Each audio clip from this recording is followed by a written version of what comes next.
안녕하세요. 배장현 편입영어입니다. 오늘은 2023학년도 외대 3840번, 383940번을 살펴보겠습니다. 오늘 여러분들과 함께 이야기하고 싶은 것은 독해할 때 이 비교 표현이 중요하다는 겁니다. 즉 말하자면 뭐뭐보다 더 하다 이런 식의 표현들이 나오면 이러한 진술들을 가지고 출제 교수들은 반드시 일치 문제, 일치 불일치 문제 혹은 추론 할 수 있는 것 이런 문제들에 반드시 다루게 되어 있습니다.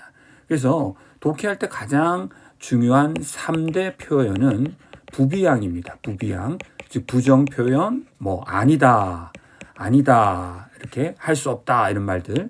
그 다음에 지금 나오는 비교 표현, 그 다음에 양보 표현이죠. 양보 표현은 비록 뭐뭐일지라도 이런 식으로 이제 말을 하면서 또 두 가지 대조되는 내용을 다 결합시키는 장치가 또 이 양보거든요. 자, 그래서 이 독해할 때는 항상 이 세 가지 표현이 나오면 밑줄이나 어떤 자기만의 표시를 해두는 것이 중요합니다. 죄송합니다. 자, 중요 개념 어휘를 살펴보죠. 자, 투자자, investor, 자, considerably, 상당히 이런 말이죠. 자, finance, 돈을 대는 거죠. 자금을 조달하는 겁니다. loan, 돈을 빌려주고 돈을 빌리는 것을 융자라고 하죠. survey, 자, 조사, 검사, identify, 확인하다, 판정하다. 자, 중요한 표현입니다. governance입니다. governance라는 단어는 이따 보면 알겠지만 GSE 했을 때 여기에 이 우리가 말할 수 있는 여기에 있는 ESG라고도 할 수 있겠죠. 사실은 ESG라고들 쓰는데 제가 지금 강조하려고 이제 GSE라고 했습니다. 원래는 이렇게 씁니다. ESG. E는 당연히 environment, 환경을 얘기하고요. 그 다음에 S는 social, 사회적 책임을 얘기하는 것이고요. 그 다음에 G는 지금 말한 governance인데 관리죠. 관리라는 것은 일종의 지배 방식입니다. 즉 모두 다 기업의 윤리에 관한 것이죠. 기업이 환경보호에 관심이 있느냐, 그 다음에 기업의 사회적 책임을 다하느냐, 그 다음에 기업의 지배구조가 아주 투명하냐, 이런 것들을 우리가 이제 ESG라고 하고 오늘날 경영에, 기업 경영의 중요한 가치로 삼고 있는 겁니다. 그 중에 요 G가 바로 여기 가버넌스에서 온 G라는 거죠.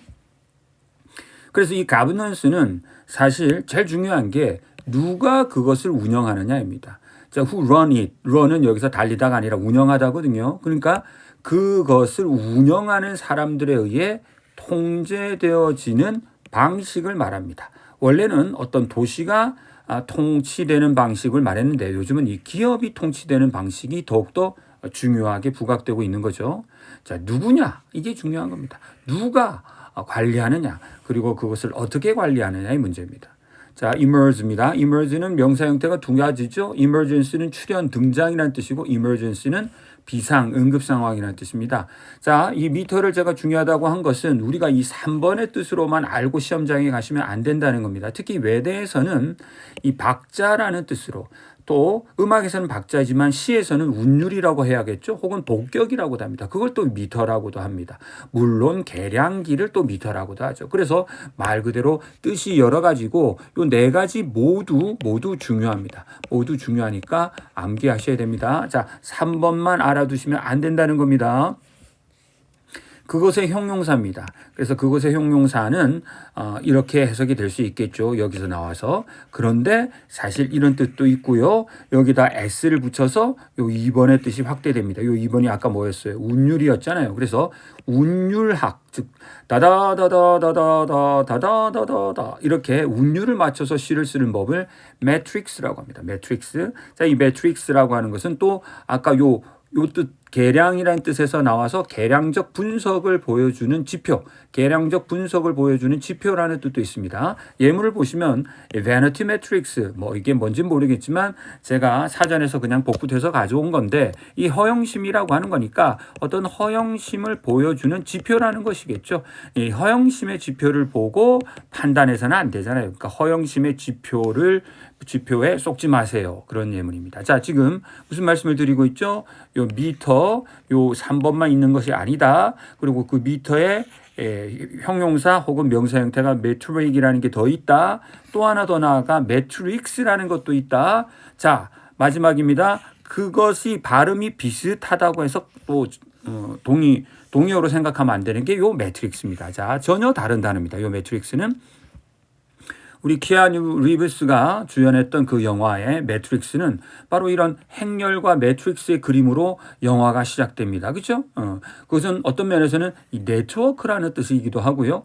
우리 편입독해에서는 모체, 기반, 어떤 새로운 생각이 나타나서 성장 발달하는 기반을 또 매트릭스라고 합니다. 그래서 이 세 가지 뜻 모두 중요합니다. 자, 영화 제목에서는 1번 혹은 3번의 뜻이었겠죠. 1번 혹은 3번의 뜻이었겠죠. 그러나 우리 편입독해에서는 2번의 뜻으로도 쓴다는 겁니다. 자, 예문은 제가 이렇게 찾아왔으니까 관심 있는 분들은 살펴보시기 바랍니다. 자, 정리를 하면 미터라는 단어에서 시작해서 제가 매트릭이라는 단어도 찾아왔고요. 다음에는 매트릭스라는 단어도 찾아드렸고요. 그것과 헷갈리지 말라고 매트릭스라는 단어도 정리한 겁니다. 모두 이 네 가지 잘 챙겨두시면 유익합니다. 자, 우리가 지속 가능성이라고 많이 번역하는 요 sustainability는 사실 무슨 뜻인 거 아니? 환경에 악영향을 주지 않고 계속 발전하고 유지되는 것을 말합니다. 자, 파지티브 다 1번의 뜻으로만 알고 있는데 테스트 검사 결과가 양성 반응이 나왔다. 자, 예를 들어서 임신 테스트를 했는데 양성 반응이 나왔다는 것은 임신되었다는 것을 뜻하죠. 또한 이게 철학에서는 실증적이라는 뜻입니다. 실증적이라는 것은 어떤 생각에 의존하는 것이 아니라 우리가 오감으로, 이 경험이라는 것은 오감, 우리의 시각, 후각, 청각, 미각, 촉각, 이 경험적 사실에 의해 확인이 되는 것을 파지티브라고 합니다. 자, 잘 알아두셔야 되고, 그래서 이 파지티비즘 우리 편입독해 많이 나오는데 이게 실증주의고요. 따라서 생각만으로 옳고 그름을 판단하는 것을 배척하고 관찰과 실험으로 검증할 수 있는 지식만을 인정하려는 태도를 파지티비즘이라고 합니다. 자, priority가 우선순위잖아요. priority가 우선순위니까 그곳에 동사 형태 무엇을 우선시하다, 우선순위를 매기다. prioritize, pioneer, 개척하다. sneakers, 반드시 S 붙여야 됩니다. 운동화죠. 밑바닥이 고무로 된 mainstream, 주류. 자, financial literacy, 그러면 경제적인 문해력이죠. 금융적 문해력 정도로 해석할 수도 있겠죠. 자, 이것은 제가 이미 업로드한 20학년도 외대 28, 30번 리트러시에서 자세히 이 개념 다루었습니다. 참조하십시오. 자, sought after, 무엇을 추구하는 사람들이 많다는 거죠. 우리 seek이라는 것이 이게 추구하다는 뜻인데 이 seek의 과거 분사형이 sought입니다. 그러면 sought after는 누구누구에 의해 추구되어지는 이런 말이 되겠죠. 자, 많은 사람들이 원하는 것을 말합니다. commodity, 상품, striking, 놀라운 눈에 띄는, 두드러진, fashionable, 유행하는. 자, reording 주의하셔야 됩니다. 왜냐하면 보람 있는 이라는 뜻으로만 알고 계셨다가는 위험합니다. 바로 2번의 뜻으로 사용되거든요. 돈벌이가 짭짤한. 자, 우리가 profitable이나 lucrative라는 단어를 쓸 수 있습니다. lucrative 참 편입에 많이 나온 단어죠. 자, reording이 그런 뜻입니다. 참조하실 분 예문 보시기 바랍니다. 자, fade는 사라지는 것이고 out of는 뭐뭐로부터니까 뭐뭐로부터 점점 희미해지다. 자, 어휘 살펴보았습니다. 본문 들어갑니다. 죄송합니다. 자, 먼저 메이저 토픽을 물었군요. 토픽이라는 것은 무엇에 관한 글이냐, 그걸 알라는 겁니다. 여기에다가 그게 어떻다는 거냐까지 결합하면 메인 아이디어라고 하고요. 여기까지만 물으면 무엇에 관한 글이냐라고 하는 것만 물으면 토픽이라고 합니다. 이른바 우리나라 말로는 주제죠. 메인 아이디어는 how의 문제의식까지 결합되면 요지라고 하는 것입니다. 그러니까 주제를 묻는 문제인지 요지를 묻는 문제인지 확인하셨는데 지금 주제를 물었군요. 자, 두 번째는 일치, 불일치를 물었고요. 아까 일치, 불일치 문제에서 항상 주의할 건 뭐라고 했어요? 부비양이 가장 중요하다 그랬죠? 부비양, 부정표현, 비교표현, 양보표현. 자, 그 다음에 빈칸 이렇게 물었습니다. 자, 올라가죠. 밀레니얼 세대. 자, 보통 우리가 15년 주기로 끊죠. X세대라고 하는 것은 이제 보통 우리가 1965년생에서 보통 1980년생이죠. 대략 한 15년 되죠. 그 다음에 이제 밀레니얼 세대가 나왔는데 밀레니얼 세대가 1981년에서 대략 그럼 언제겠어요? 한 96년 정도까지를 봅니다. 1996년생까지를. 그 다음에 1997년생부터 2012년생 정도 되면 또 이게 한 15년 되죠. 이게 바로 Z세대죠. 그래서 여기 있는 M과 여기 있는 Z를 합쳐서 MZ세대라고 부릅니다. 여러분은 거의 Z세대겠죠. 제 수업을 들으시는 분들은 편입 공부를 위해서. 자, Millennial and Gen Z. 자, MZ세대 투자자들은 considerably 상당히 훨씬 더 뭐뭐 할 가능성이 크다. 자, 아까 제가 뭐라고 그랬죠? 비교 표현이 나왔구나. 비교 표현이 훨씬 더 뭐뭐 할 가능성이 크다. 누구보다? 그 기성세대, 나이 든 세대들보다. 나이 든 세대는 지금 X세대겠죠. X세대. 나이 든 세대들보다 finance investment, 투자할 가능성이 크다.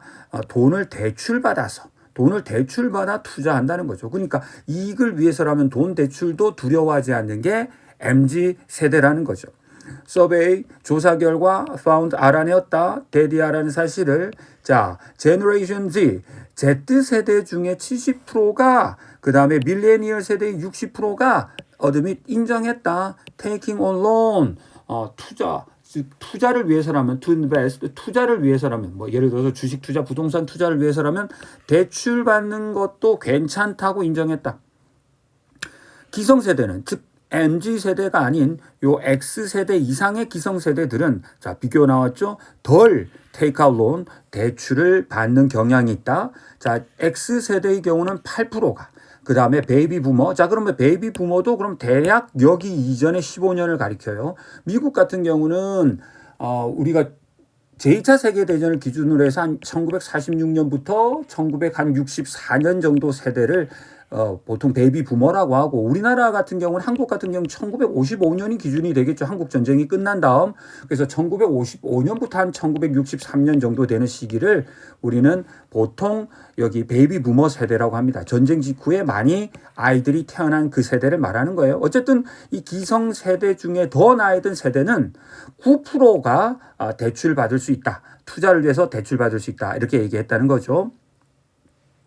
자, youngest adults, 이 MZ세대들, 가장 어린 어른들은 또한 관심이 많았다. 어디? 랄랄라한 투자에. 자, 그러면 글을 읽으면서 항상 정리하면서 읽어야 돼요. 지금 단락 구별은 안 돼 있지만 여기서부터 여기까지는 바로 뭘 한다는 거예요. 그렇죠. 대출을 통해서도 투자를 한다라는 것이고, 두 번째는 랄랄라한 투자에 대한 얘기가 나오는 거죠. 두 번째 얘기가 나오는 거예요.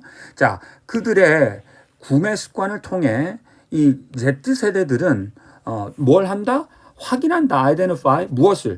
브랜드 가치가 as important, 중요하다고 여긴다. 그들의 의사결정에서 어떤 회사를 지지하는 데 있어서, 회사를 지지한다는 말은 문맥상 회사에 투자를 하는 데 있어서 이런 얘기겠죠. 어떤 회사를 투자할 때 있어서 그들은 뭔가를 중요한다. 뭐 브랜드 가치를 중요한다. 자, 먼저 아까 말씀드린 환경적 책임, environmental, 그 다음에 사회적 책임, 그 다음에 지배구조, ESG 데이터가 등장했다. as 뭐라고? metric, 하나의 측정 기준으로서 promote, 어떠한 지속 가능성과 긍정적인 사회적 영향력을 촉진할 수 있는 하나의 지표로서 등장했다.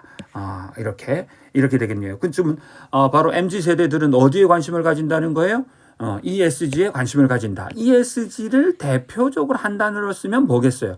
그렇죠. 사회적 책임이라고 말할 수 있겠죠. 환경도 일종의 사회적 책임이고, 이건 당연히 그냥 사회적 책임이고, 이것도 지배구조가 투명하다는 것도 사회적 책임이죠. 즉 타인들에 대한 책임을 말합니다. 그래서 이 MZ세대 투자자들은 prioritize, 무엇을 가장 우선시해요? 이러한 관심사, 이 기업의 사회적 책임을 그들의 투자에서 중요시합니다. 자, 그래서 Z세대들은 아까 제가 말씀드렸죠. 1996년부터 대략 2012년, 97년이죠. 97년부터. 그러니까 96년 이후에 태어난 Z세대들은 특히 particularly interested in, 어디에 관심이 있다? 새로운 유형의 투자를 pioneering, 개척하는 데 관심이 있다. 패션 산업에 대해서, 패션 산업, 의류 산업에 대해서, 예를 들어서 빈티지 클로딩, 그렇죠. 낡은 느낌이 나지만 고급스럽지만 낡은 의류, 그 다음에 액세서리, 그 다음에 운동화 등이 종종 구매되었다가 그냥 폐기되는 것이 아니라 아직 쓸만할 때 되팔려 나간다. 몇 차례나, 그렇죠? 번개장터라든지 아니면 당근 샵 같은 데서 되팔린다. 우리나라 같은 경우는 이런 플랫폼이 없으니까 제가 당근이나 이런 것들이 떠오르겠죠. 번개장터가. 이렇게 재판매가 점점 더 주류의 방식이 되어감에 따라 뭐 돈벌이를 위한, 돈벌이가 뭐예요? 투자잖아요. 자, 그래서 지금 투자라는 말이 이렇게 또 변했어요.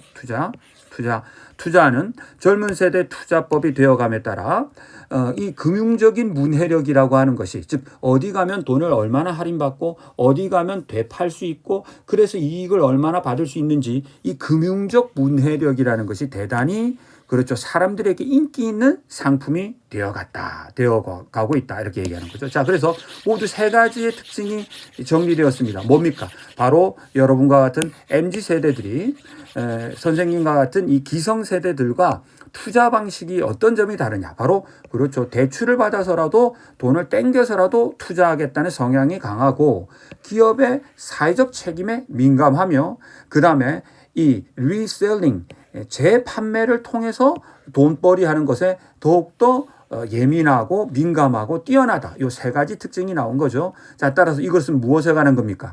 그렇죠. 이 젊은 세대들의 투자 전략 세 가지가 정리된 겁니다. 세 가지. 그러면 요 옆에 요 포맷을 활용해서 정리해 봐요. 자, 그럼 뭐예요? 이거는 무엇에 관한 글이에요? 그리고 1번이에요. 이거는 무엇에 관한 글이에요?라고 하면 1번이고 그게 어떻다는 거예요? 그렇죠. 기성세대들보다 요 세 가지가 더 뛰어나다는 거죠. 어떤 면에서? 그렇죠. 론에 대해서 거부감이 없다. 그다음에 두 번째, 그렇죠. ESG에 관심이 많다. 기업의 사회적 책임에 관심이 많다. 세 번째는 리셀링, 재판매를 통한 이윤 추구에 민감하다. 요 세 가지가 되겠어요. 이렇게 왓은 이겁니다. 자, 그다음 일치하지 않는 것은 기성세대들이 더 꺼린다. 그렇죠. 빌려온 돈으로 투자하는 걸 꺼린다. 맞는 말이죠. 맞는 말이죠. 그다음 ESG가 페이드, 사라져가고 있다. 관심의 초점에서 아니죠. ESG가 중요하다 그랬잖아요. 그래서 틀렸죠.